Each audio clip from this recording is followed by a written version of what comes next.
Hey, this is Cynthia with Matthew chapter 6 again, and this is Believer's House. We're located in Pace, Florida. You can follow us online, or if you're in the local area, we would love to have you join us.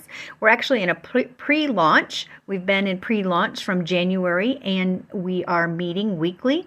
And in August 6th, actually, we're actually moving to an actual location, and we would love to have you join us either in our pre-launch meetings or in our launch on August 6th. So we've been talking about Matthew chapter 6 for a while, for 2 or 3 days, and I want to specifically talk about the scripture, the verses 5 and 6, and it talks about in here that the right kind of prayer.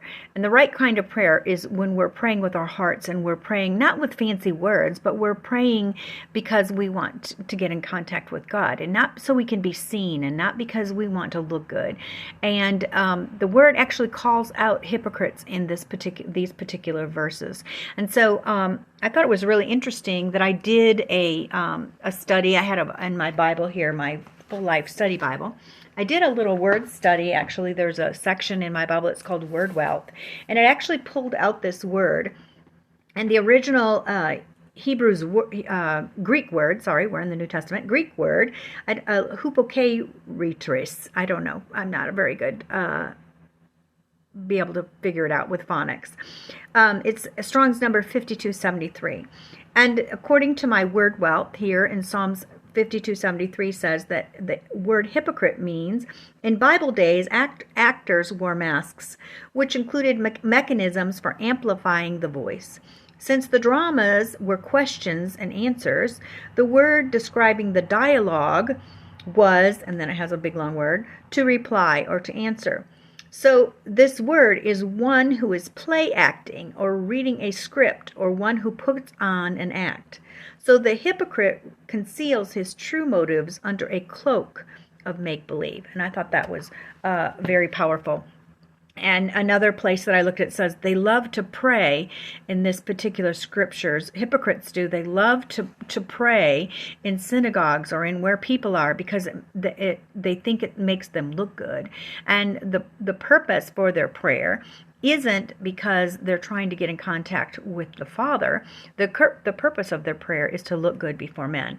And so why are you praying? And are you I think the best place for a hypocrite is in a church, for sure, because they have the opportunity to hear the word of the Lord. I do also think that people put on masks because they're so insecure. Are we a body of believers that people feel safe enough to take off their masks?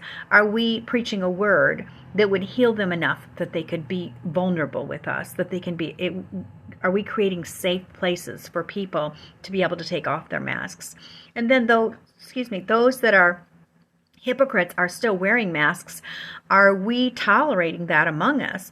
Not because, not in a judgmental way, but calling it what it is, so that this person can make a choice to either get to a place where they're real, or you can take that into recognition as to whether they're a real person or not. So I think that's kind of an interesting thing. I will say that I have a heart for this in somewhat because of the fact that I was in a church for 21, 22 years then, and really I said I had a plastic face on, and I never put that together as calling myself a hypocrite. Wow. See, we are not really hard on ourselves, but we're hard on others. But that's truly what I was, because I was there, but I really wasn't showing who I was, and I wasn't being real because I was so wounded inside. And I actually had to go somewhere else to get my healing because lots of reasons. But are we a place where people can get healing so they can remove their masks? And are you recognizing the people that have masks on? And are you welcoming to people who have masks on? Interesting questions. I'm so glad I was welcomed. I was never challenged. I probably should have been, but it needed to be in a safe place. So that just opened up a whole bunch of questions to me when I saw, isn't that what the Word does? When we look into the Word, it's a mirror, it's a reflection. And, 20 years later, it's shining a light on that area of my life that I always knew, but I never put a word to it. That I was actually a hypocrite for 20 some years, going to church, living half the life, but not the full life. What about you? Have you struggled with that? Are you in a place where you need to take off your mask, or you know that there's a mask, but you're fearful? I encourage you to get to some place where it's safe to do that and be with someone who can help you walk through that pain, and they can actually lead you in some healing and inner healing and some deliverance and some mindset and some transformation of your mind to get your mind realigned with what God says about who you are and your value. Those are my thoughts today. See you tomorrow.